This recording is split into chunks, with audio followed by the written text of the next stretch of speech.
Un autre terme ou un autre mot, c'est avoir foi en Dieu. Alléluia. Amen. Vous comprenez maintenant? Et le dimanche passé, on a parlé de la paix. Quand on a foi en quelqu'un, quand on a son espérance vis-à-vis de quelque chose ou de quelqu'un, ça doit nous ramener la paix. Alléluia. Amen. Vous savez pourquoi? Il y a des gens, je vais vous dire la vérité, il y a des gens, ils ont plus confiance à leur pay slip que l'agence lui dise qu'on t'a payé. De lui veut voir, vous comprenez? Mais il a plus confiance au pay slip que la Bible. Vous savez ce que ça veut dire? Pour lui, le pay slip est sa preuve qu'il a l'argent. Quand la Bible lui dit, toi, tu es béni de toutes les bénédictions, il ne comprend pas ça. Il ne voit pas ça comme normal. Lui, pour croire qu'il est vraiment béni, il faut qu'il voit un pay slip. Ok? Amen. Mais je connais des gens qui n'ont pas de pay slip, qui n'ont pas besoin de mettre leur foi dans les pay slip. Ce ne sont pas des chrétiens. C'est eux qui donnent aux autres des pay slip. Vous comprenez? Et ils mettent peut-être leur foi en leurs transactions. Et ça change d'être humain en être humain. Mais la base, c'est quoi? C'est que ce pay slip est comme un reçu qui prouve que on t'a envoyé de l'argent, n'est-ce pas? Et après, quand tu vois le pay slip, les gens, il est calme, il dit, ouais, bon, ça va. Amen. Ça veut dire que, sans le savoir, l'espérance qu'il a est établie sur le montant qu'il sait qu'il a. Mais où est-ce qu'il a l'assurance qu'il a ce montant-là? Quand il a vu les chiffres dans les pay slips. Amen. Mais quand la Bible te dit simplement, aie confiance en Dieu, ça devient comme des calculs. Bon, oui, hein. Aie confiance en Dieu. Bon, alléluia. Il y a une chose que je bénis Dieu pour laquelle le frère Noël a expliqué, la sœur Bibiane a aussi parlé de ça. En disant, Dieu a fait sa part. Alléluia. Il faut connaître la part de Dieu, c'est quoi? La preuve de la part de Dieu, nous avons eu un témoignage ici. Elle a dit quoi? Le docteur a dit les ligaments étaient coupés. C'est ça, hein? Ligaments. Voilà, ligaments. Ligaments des genoux étaient quoi? Coupés. Mais on vous a déjà prêché ici. Quand il y a un problème de maladie dans ton corps, qu'est-ce que tu dois faire? Toi, c'est quoi ta part? Tu dois parler au problème. Après avoir parlé au problème, tu dois faire quoi? Avoir confiance en Dieu. Alléluia. Beaucoup de chrétiens ne suivent pas cette logique-là. Ils commencent par pleurer chez Dieu, pleurer chez tout le monde, comme si beaucoup de gens ont pitié de toi, les choses vont s'arranger dans ta vie. Ça ne marche pas comme ça. Vous comprenez? Quand on ne comprend pas c'est quoi notre part, Noël a dit quoi? Notre part, c'est de faire confiance en Dieu, de mettre notre foi en Dieu. Oui, mais Dieu nous a dit, parle au problème, parle à la montagne. Comment tu parles à la montagne? Si tu vois qu'il y a une chose qui dure dans ta vie, qui n'est pas claire, parle à ça. Beaucoup de chrétiens n'ont jamais ce qu'ils veulent. Pourquoi? Pas ce qu'ils veulent, mais ce qu'ils doivent avoir. Vous savez pourquoi? Ils sont ce qu'on appelle des schizophrènes dans leur volonté. Je répète, les chrétiens, schizophrénie, c'est quand quelqu'un a deux personnalités. Ça veut dire, à midi, il parle comme s'il était jeune garçon. À 15h, il parle comme s'il était un vieux papa, il ne sait plus ce qu'il dit, il ne se rappelle plus. Vous dites, mais cette personne, il a les nerfs, c'est la schizophrénie. Ça veut dire qu'une personne soit possédée ou il a deux personnalités en lui. Tu ne peux pas, en même temps, tu veux te marier, en même temps, tu ne veux pas te marier. Il faut savoir ce que tu veux. C'est pour ça que beaucoup de chrétiens, ils font des procédures. Ça prend du temps pour s'accomplir et se matérialiser. Alléluia. Je peux comprendre, et ça arrive quand il y a un couple. Parce que dans un couple, il y a deux personnes. Comme vous êtes devenu une personne, si vous avez un projet, il faut que vous tous vous disiez, on a un projet commun, on va aller là-bas. Si l'autre dit gauche, l'autre dit droite, ça va prendre aussi. Parce que vous êtes déjà devenu une personne.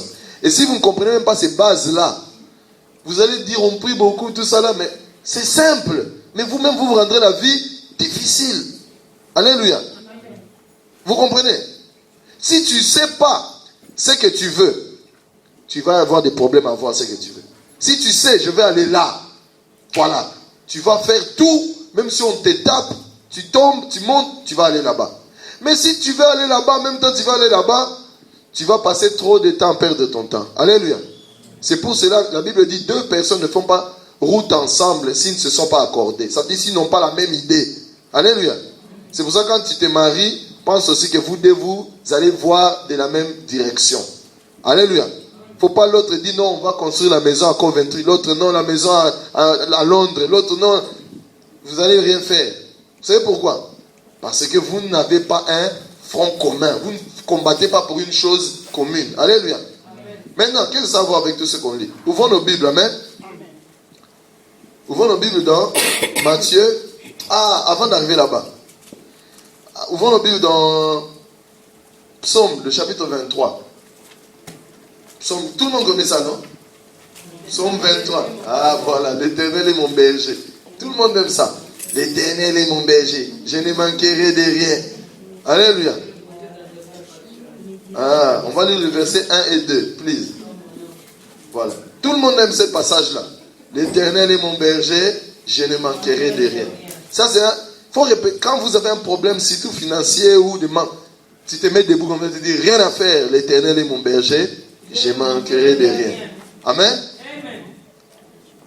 C'est pour ça que le manque n'est pas le manque. Le manque n'est que peut-être une ignorance. Amen. Amen. Quand tu commences à comprendre qu'en Christ tu as tout, quand tu manques, tu dis non, c'est parce que je n'ai pas encore réalisé ce que j'ai et comment je l'ai. Mais l'Éternel est mon berger, je ne manquerai de rien. Qui peut le lire s'il vous plaît? À haute voix. Le Seigneur est mon berger. Stop. Le Seigneur est qui? Mon berger. Continuez ma sœur. Je ne manque de rien. Stop. Je ne manque de rien. Continuez. Il me fait reposer dans les champs d'herbes vertes. Stop. Pourquoi il parle des champs? Parce qu'un berger s'occupe de quoi? Alléluia. Les brebis, c'est ça leur vie. Ils mangent, ils dorment. On les amène boire de l'eau, ils mangent, ils dorment. Mais il dit quoi? Il ne dit pas, il va m'amener manger. Il dit quoi? Il me fait quoi? Pourquoi il ne dit pas, il m'amène manger? Pourquoi il dit, il me fait reposer? Alléluia. Je vais vous faire comprendre que je pense que David, c'était quelqu'un qui était inspiré de l'Esprit de Dieu. Pourquoi, quand il y a l'herbe, les brebis vont se reposer à l'herbe ou bien ils vont manger? Alléluia. Mais pourquoi il ne dit pas, il m'amène manger à l'herbe, brouter l'herbe simplement? Il me fait reposer. Faire reposer. Je vais vous dire une chose. Maintenant, je vais vous expliquer la révélation de ça. Pour consommer les bienfaits que Dieu a déjà donnés à toi, il faut être dans la position de repos. Voilà. Vous avez compris? Il faut que toi, tu saches comment Dieu t'a amené à te reposer. Quelqu'un qui se repose n'est pas soucieux. Il n'a pas les palpites dans son cœur.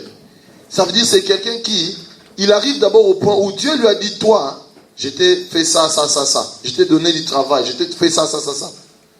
Maintenant, de ce que Dieu lui a dit, jusqu'à ce qu'il consomme ce que Dieu lui a dit, il faut qu'il arrive à être sûr de ce que Dieu lui a dit. Au point où, pour lui, c'est devenu quelque chose de normal. C'est pour cela qu'il y a des gens, ils ne réfléchissent plus. Oh, au nom de Jésus, je vais manger du pain. Non. Vous comprenez? Mais il y a des gens, jusqu'aujourd'hui, je ne vous mens pas.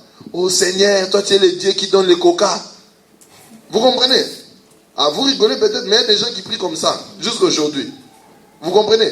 Parce qu'ils ne se voient pas comme ayant droit de ces biens-là. Ils se voient comme si Dieu veut le faire cadeau, si Dieu veut. Et si ce jour-là, Dieu se réveille bien.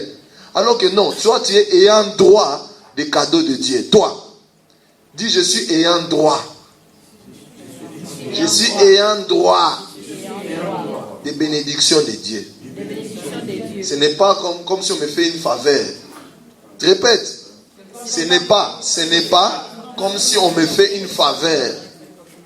C'est mon droit. Tu es enfant de Dieu.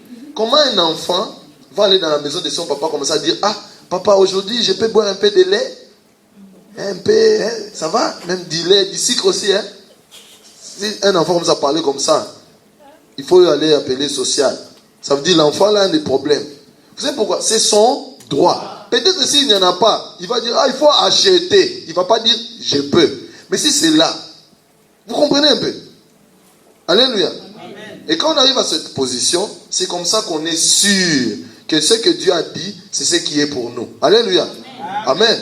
Amen. Ouvrez vos Bibles maintenant dans Matthieu chapitre 6.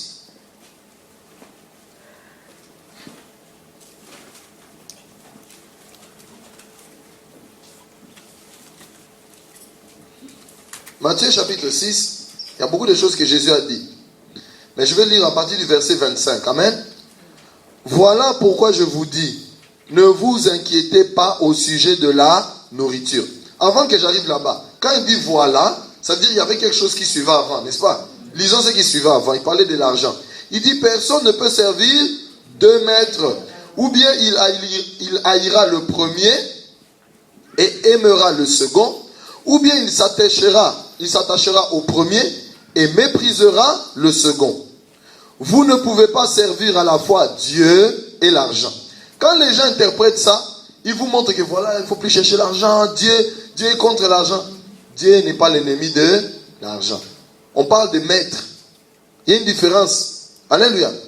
Quand on dit maître, ça veut dire l'argent devient toute ta vie. Dans ta vie, tu cherches l'argent, tu te bats pour l'argent comme si l'argent c'était la chose ultime pour toi. Alléluia. Vous comprenez? Et il y a des gens comme ça. Pour l'argent, il peut mourir.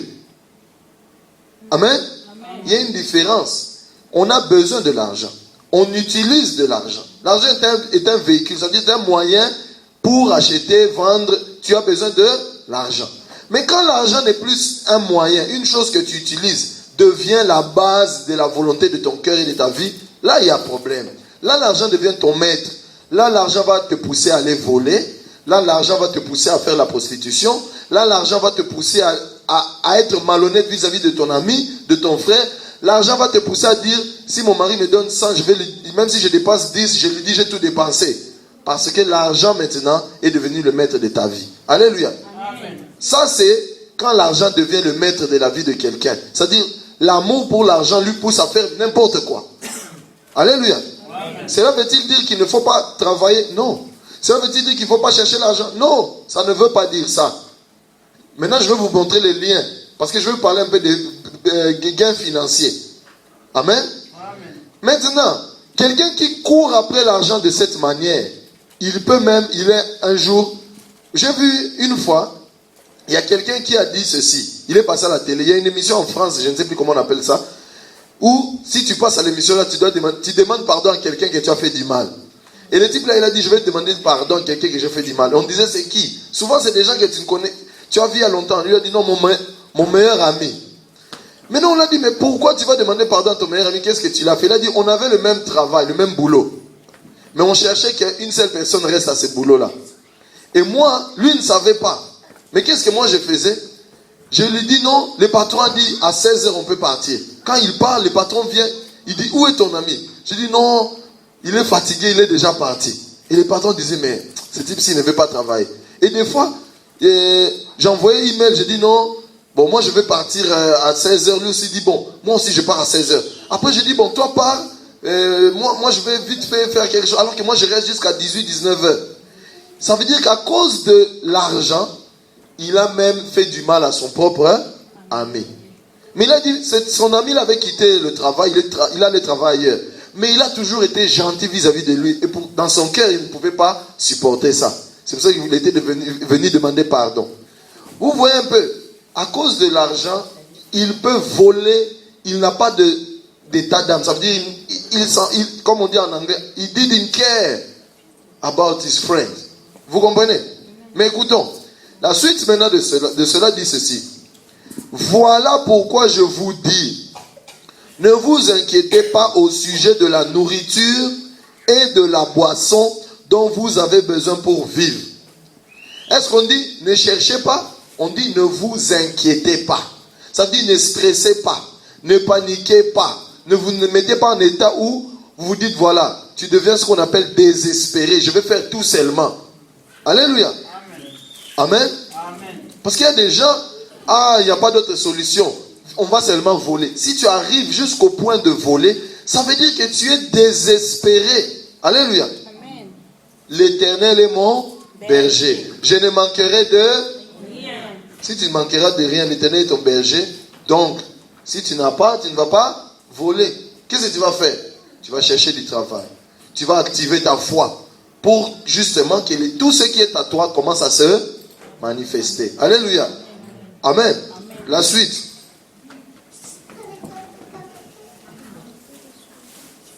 Besoin de vivre ou au sujet des vêtements dont vous avez besoin pour votre corps.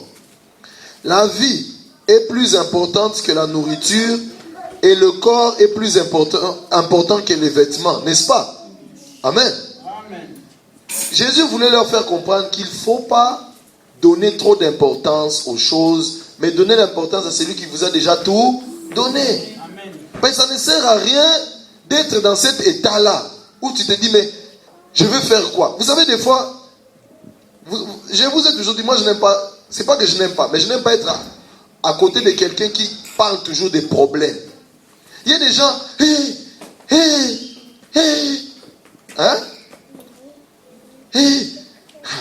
on a coupé ceci, on a coupé cela, on ne va pas payer ceci.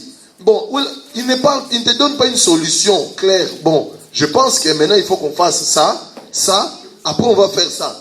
Mais il va te montrer seulement les problèmes. Ce n'est pas en ayant plus de problèmes dans ta tête que tu vas trouver des solutions. Alléluia. Amen. Vous savez comment on trouve des solutions?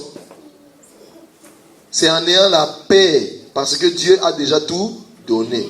Quand tu as cette paix-là, maintenant c'est là où tu vas dire, bon, c'est vrai Dieu, tu m'as tout donné. Maintenant, qu'est-ce que je dois faire? Alléluia. Amen. Amen. Amen. C'est Linda. Hein? Ok, moi je voulais peut-être intervenir. Amen. Amen. Amen. Gloire à Jésus. Vous comprenez? Ce n'est pas en ayant beaucoup, c'est en Christ, hein, Jésus en notre vie, c'est tout, n'est-ce pas? Amen. Moi je dis j'ai Jésus, j'ai tout. Mais le tout là, il faut que ça se matérialise physiquement, n'est-ce pas? Amen. Comment ça va se matérialiser? Si c'est problème de travail, hein? Travail. Qu'est-ce que je dis? Seigneur, merci parce que tu m'as donné du travail. Gloire te revienne parce que c'est ça ma vie. C'est ça. Mais maintenant, physiquement, je fais quoi? J'écris les CV, ok? Écoutez bien, j'écris mon CV, je vais à l'agence, je postule, je demande. C'est comme ça qu'on va m'engager. Comme la sœur Bibiane dit, je ne peux pas me dire, bon, moi je suis enfant de Dieu. Oui, tu es enfant de Dieu. Mais Dieu ne va pas faire pleuvoir l'argent ces jours-là. Amen. C'est toi qui dois activement savoir que comme tu es béni, partout où tu iras, les portes seront ouvertes pour toi. Mais il ne faut pas t'inquiéter, il ne faut pas paniquer. Alléluia. Amen. Mais il y a des chrétiens, dans ce processus-là, la paix, leur repos n'existe plus. Stress sur stress. Alléluia. Amen. Amen. Amen. Stress sur stress. Ne vous inquiétez. On ne dit pas n'allez pas chercher l'argent. On ne dit pas n'allez pas acheter les habits. On dit il ne faut pas que ça devienne des soucis de ta vie. Il ne faut pas que tu commences à dormir, tu penses, je vais mettre quoi? La fête arrive. La fête c'est demain. La fête, non.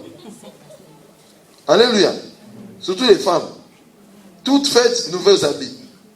Il n'y a pas de, c'est pas écrit. Tu mets même l'autre là, recycling. Bon, nous les hommes, c'est facile de dire ça. Hein. Mais les femmes peut-être aiment bien les nouvelles histoires. Mais il ne faut pas que ça devienne un problème. Il ne faut pas que ça devienne une nécessité qui te fait partir le sommeil la nuit. Tu commences à dire, moi on va me critiquer, mais toi on va te critiquer. Si tu sais que tu vas dans un endroit, on va te critiquer, mais ne pars pas. Reste à la maison. Alléluia. Amen. Moi si je sais que je vais aller, on va me critiquer. Mais pourquoi je vais aller là-bas? Reste à la maison, souris avec tes enfants, regarde la télé et mange. Après, glorifie Dieu ou bien joue au ping-pong. Je ne sais pas, fais quelque chose. Mais ne te dis pas, je vais aller dans un endroit, on va me critiquer, allez, je vais me mettre le stress pour qu'on ne me critique pas. C'est quoi ça? Amen. Amen. Dieu n'est pas contre le fait qu'on achète des beaux habits. Dieu veut que tu aies tout ce que toi tu vas voir, aussi longtemps que ça donne la gloire à lui-même. Gloire soit rendue à Dieu pour ça. Mais, il ne faut pas que tu arrives au point où toi, tu commences à être stressé. Tu n'as plus une paix. Tu commences à voir comme si tu es devenu, tu n'as rien. Tu commences à te voir comme si, vraiment moi. Si tu arrives à ce point-là, ce n'est pas bon. Alléluia. Amen. Amen. Amen. Parce que dès le départ, comment tu peux faire confiance en Dieu si tu commences à voir que tu as des problèmes qui n'ont pas de solution? Quelqu'un qui a une solution ne va pas paniquer. Il ne va pas dormir en disant non. Parce qu'il sait qu'il a une solution. N'est-ce pas? On panique parce qu'on n'a pas de solution. Alléluia. Amen. Maintenant, je vais vous dire une chose. C'est facile à dire. Mais des fois, quand les problèmes viennent dans la vie, les gens paniquent. Alléluia. Amen. Et je vais vous dire une chose qui est vraie. C'est pour cela que des fois, en tant qu'enfant de Dieu, il faut essayer d'avoir des temps que tu passes avec Dieu. Où tu pries, tu chantes, tu glorifies. Parce que si tu n'as pas de temps comme ça, les choses de ce monde ici vont te rentrer tellement dans la tête que tu vas comme ça paniquer souvent. Ou bien tu vas arriver à un point, tu es bien, tu as la joie. Après quelques temps, après même 2 mois, tu vois comment une période de panique. Oh, ça vient tous les 2 mois. Non. Si tu remarques bien, tu passes tellement beaucoup de temps. Il y a des gens, ils achètent seulement les revues par exemple, des voitures Porsche. Porsche. Après, quand ça fait 2 mois, la tête ici fait qu'il rêve Porsche. Maintenant, il regarde la voiture Toyota. Moi vraiment, Seigneur, qu'est-ce que je t'ai fait? Tu vois comment même sa façon de réfléchir a changé. Vous comprenez? Au lieu de se contenter de ce qu'il a, de dire Seigneur, merci, que j'ai Porsche ou Toyota, ma Toyota là, c'est Porsche. C'est tout. Même si on n'a pas écrit Porsche, dans ma tête, c'est ma Porsche. Lui, il commence à prendre les choses qu'il a lu, écouté, tout ça là, pour commencer à espérer sur ça. Et quand il ne va pas voir ça s'accomplir, c'est fini, dépression. Ma femme a une amie qui travaille dans les hôpitaux des fous, en France. Et une fois, je lui ai posé la question. J'ai dit, qui sont beaucoup de gens qui sont fous dans les hôpitaux, c'est qui? Il m'a dit les policiers, beaucoup. Les policiers, les pompiers et les militaires. J'ai dit, bon, qu'est-ce qui fait que les gens maintenant deviennent fous? Il a dit, il y a des gens seulement, ils n'arrivent pas à payer les factures, ils deviennent fous. J'ai dit, quoi? Facture? Il a dit, oui. Les autres même, ils n'arrivent pas à acheter peut-être une nouvelle télé. Et puis ils deviennent fous. J'ai dit, non. Et vous savez pourquoi? Ce n'est pas la télé qui l'a rendu fou. C'est l'espérance qu'il a mis dans sa tête qui l'a rendu fou. Vous comprenez? Si toi-même tu as mis une expérience comme ça, tu as enlevé ta base, tes yeux ne sont plus fixés sur la vraie espérance de ta vie qui est Jésus. Alléluia. Un homme, une femme ne peut pas mettre son espoir sur les choses de ce monde.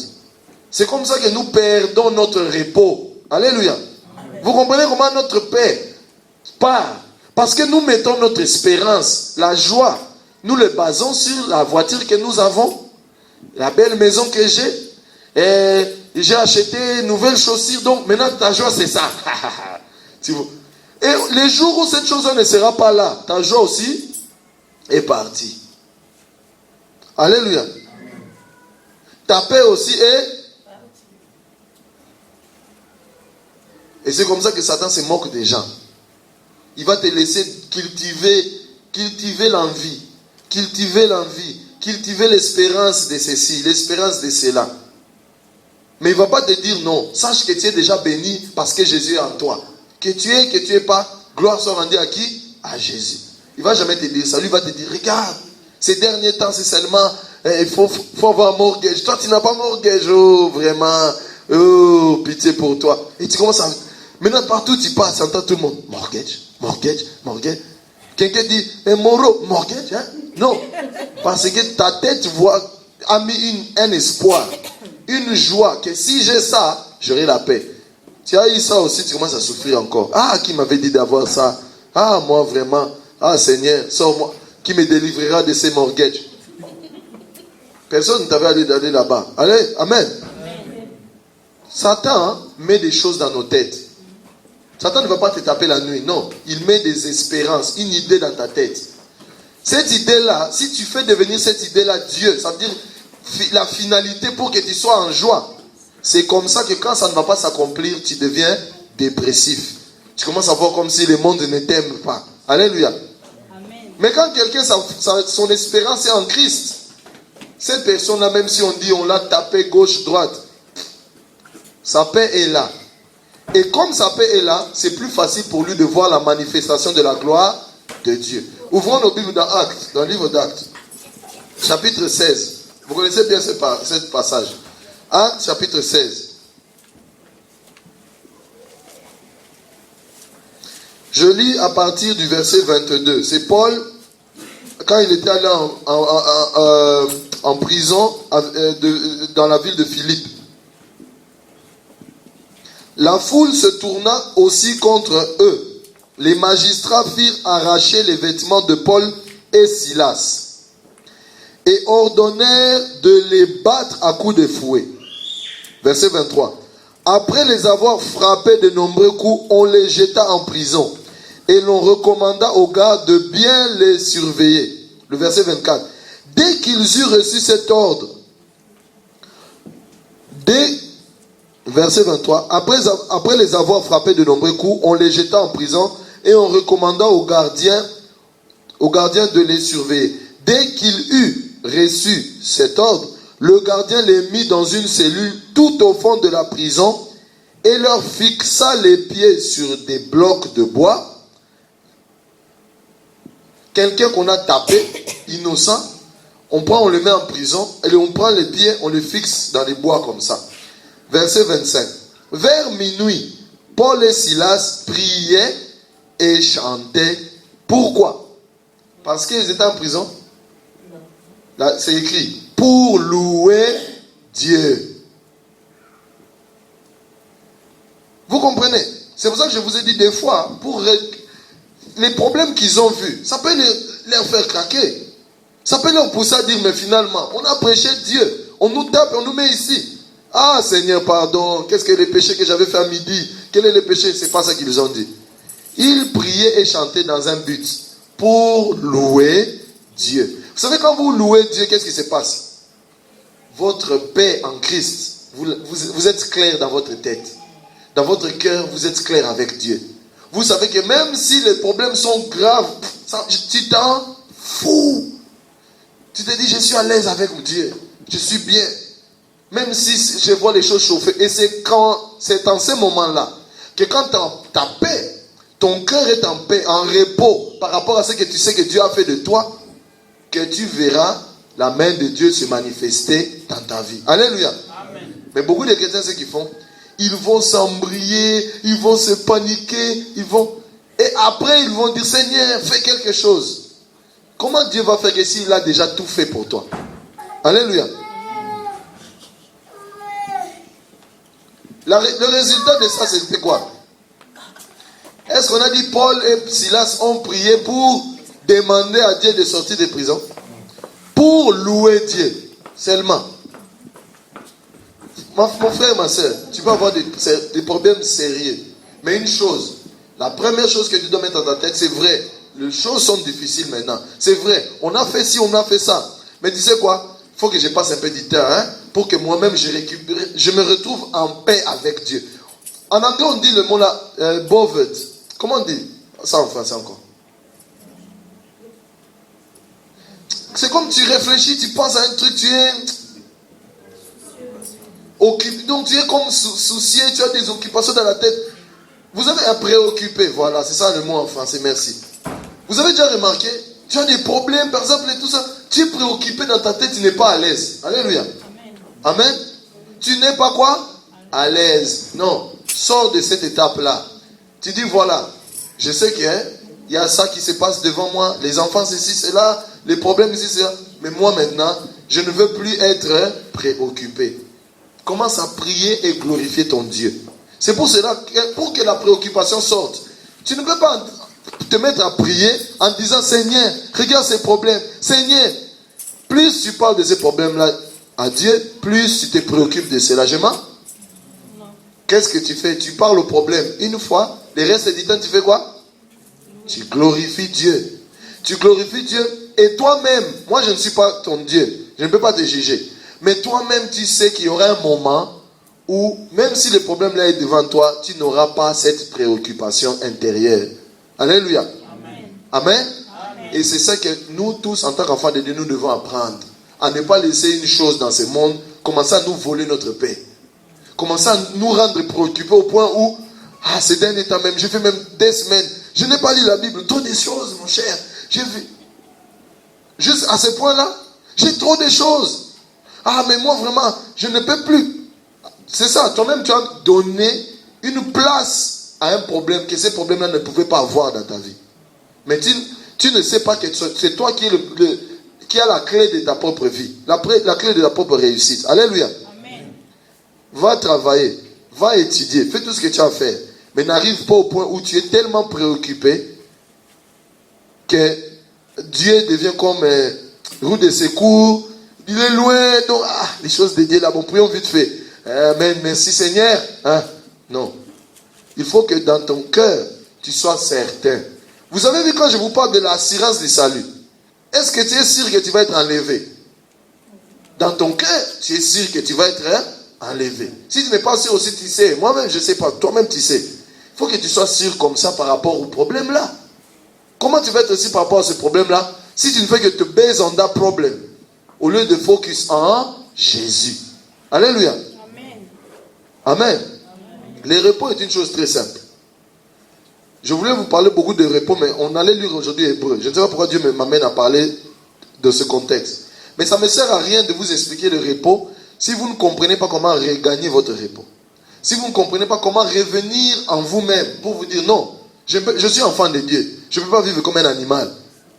Dieu m'a établi. Je suis juste. Je suis saint. Je suis ceci. Pourquoi le monde va-t-il m'embrayer en me montrant que ma vie, je n'ai plus d'espoir? Pourquoi? Tu t'arrêtes. Tu dis non. Peut-être que c'est toi qui étais tellement amené à penser à ce problème-là que tu as oublié que tu avais déjà tout en Jésus. Et souvent c'est ça. Alléluia.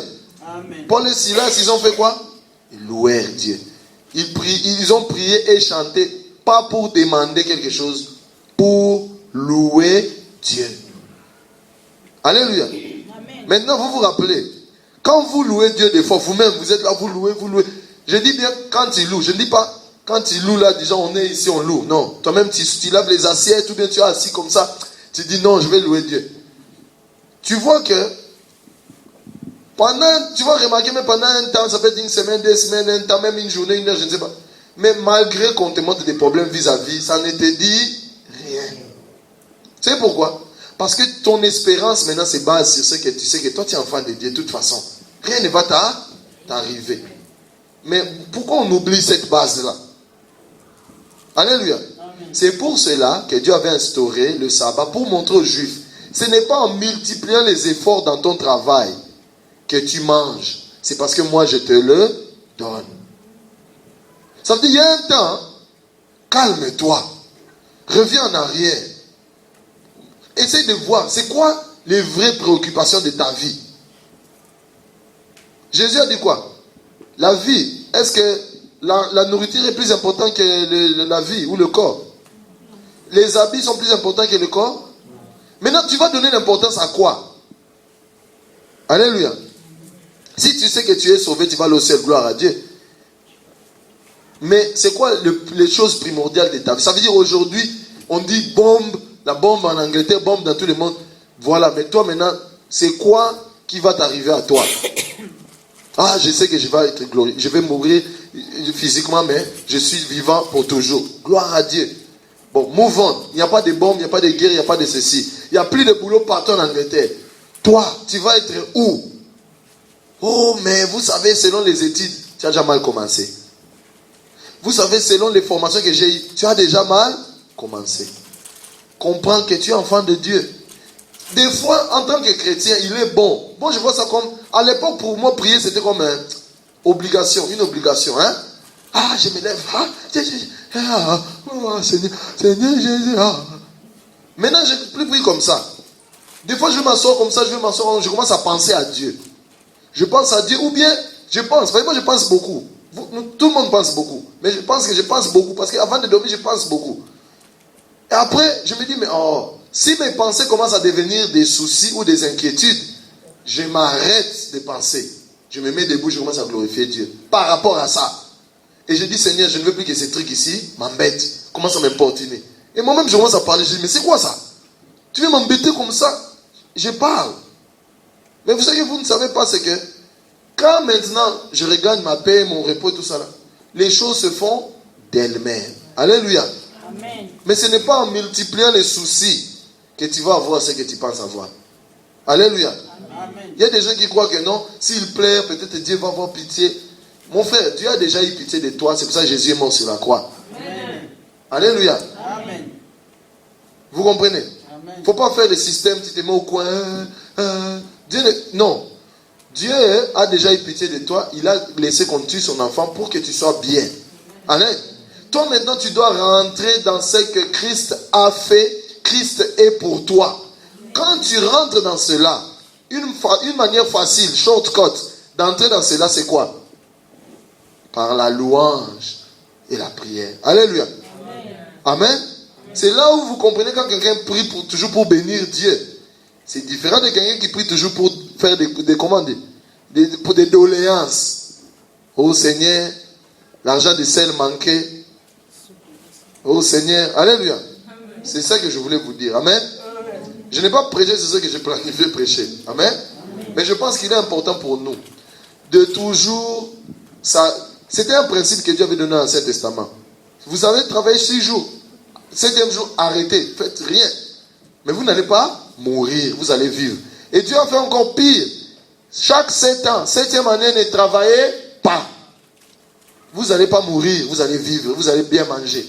C'est parce que des fois, quand on court toujours vers la recherche, on croit que non, je cours, c'est comme ça que je vais m'enrichir. Alléluia. Je cours, je vais m'enrichir. Vous savez, les peuples juifs, on dit aujourd'hui, les juifs sont riches, les juifs. Mais même les juifs, les banquiers, vous connaissez les banquiers, la plupart des banquiers sont juifs, vous savez ça? Hein? Les gens que personne n'aime ces jours-ci. Il faut les aimer, les banquiers. Amen? Peut-être toi-même tu vas devenir banquier. Frère Olivier est déjà devenu banquier. Vous savez que vendredi le soir, ces gens-là ne travaillent plus. Mais quand ils travaillent dur. C'est ça un chrétien. C'est ça un enfant de Dieu. Quand il fait le business dur. Quand il travaille dur. Quand tu fais les choses, fais-les dur. Mais prends le temps à revenir des fois sur toi-même à dire, tu sais quoi? Ce n'est pas parce que je travaille dur que je suis béni. Ce n'est pas parce que je fais tout ça que j'ai tout ce que j'ai. C'est parce que Jésus-Christ, c'est lui cette force qui me pousse. C'est Jésus. Alléluia. Ça, vous comprenez? Quand tu vas au travail, il ne faut pas blaguer. Tu vas à l'école, sois sérieux. Alléluia. Amen. Mais ne deviens pas comme quelqu'un qui pense qu'il doit travailler tellement. Non. Sache qu'en tout ce que tu fais, la puissance qui a fait que tu sois ce que tu es devenu, c'est Jésus. Alléluia. Amen. Donc, si tu as un problème, tu as tout ça là, la première des choses, peut-être que tu ne t'es pas ressourcé sur la base de ta richesse, qui est Jésus. Ressource-toi. Même les piles ont besoin de recharge des fois. Hein? Les voitures ont besoin de... La source de ta force, la source de ton travail s'appelle qui? Jésus. Mais tu ne vois pas clair. Tu ne comprends même pas que peut-être il faut que mes yeux soient sur ma source, au lieu que ça soit sur les butins. Alléluia. Amen. Que mes yeux, que ton cœur, que ta tête soient sur la source. Alléluia. Amen. Amen. Quand tu vas au travail, travaille sérieusement. On t'envoie, oh non, mission 2 mois, 3 mois. Travaille sérieusement. Mais toi-même, prends le temps. C'est pour cela que tu verras, celui qui est enfant de Dieu, qui est chrétien, quand il sait que le fait qu'il est riche dépend de Dieu. Quelqu'un comme ça ne peut pas... Quand on dit, oh viens, on va prier. Il va voir ça comme une opportunité, justement, de passer du temps avec la source de sa bénédiction. Mais pas comme, les choses de prier. Prions seulement. Non. Vous comprenez? Prière n'est pas comme si on te donne une chicotte, tu gagnes les points chez Dieu, cahier de côte, oh toi tu avais fait 30 jours, c'est bon, tu vas avoir les papiers. Non, ça ne marche pas comme ça. C'est pour toi-même. Mais il faut que tu réalises que la source de toute ta bénédiction là, c'est lui. Si c'est lui, comment tu ne veux pas passer le temps avec la source? Si on te dit, oh non, ton patron, celui qui vous paye, vous tous, c'est lui. Mais tu ne veux même pas passer du temps avec lui, mais il te cherche même. Tu es un menteur, tu ne penses pas que c'est lui ton patron. Tu dis ça seulement de ta... Voilà. Amen. Amen. Et quand tu vas passer du temps avec lui, tu vas voir que tu auras une assurance. Et cette assurance va se manifester dans une forme de calme qu'on appelle le repos. Dans ce domaine-là, tu vas savoir c'est bon. Que je vois, que je ne vois pas, Christ est avec moi. Je ne vais pas me soucier de ça. Ah, là-bas. Ah, pas de problème. Christ est avec moi. Je ne vais pas me soucier de ça. Amen. Gloire à Jésus-Christ. Est-ce qu'on a une question par rapport à ce que j'ai prêché aujourd'hui?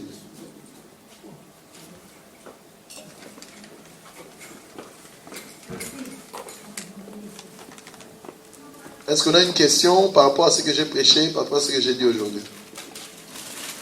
Gloire soit rendue à Jésus-Christ. Amen. Vite fait, nous allons passer sur le communiqué sur la récolte des fonds et certaines activités. La première chose que je voulais dire, nous remercions tous les frères et sœurs qui ont amené même une chaussette, un chapeau, un manteau, une chemise. Quand je dis une, c'est juste une façon de parler. Vous avez amené plusieurs ou vous avez amené une pour qu'on envoie en Afrique. J'ai des t-shirts là, je vais donner aussi pour mettre là-bas. Mais par contre, il serait bon aussi que nous ajoutons sur les finances. Amen. Amen. Pour que les cartons partent en Afrique, ça va aller au Congo.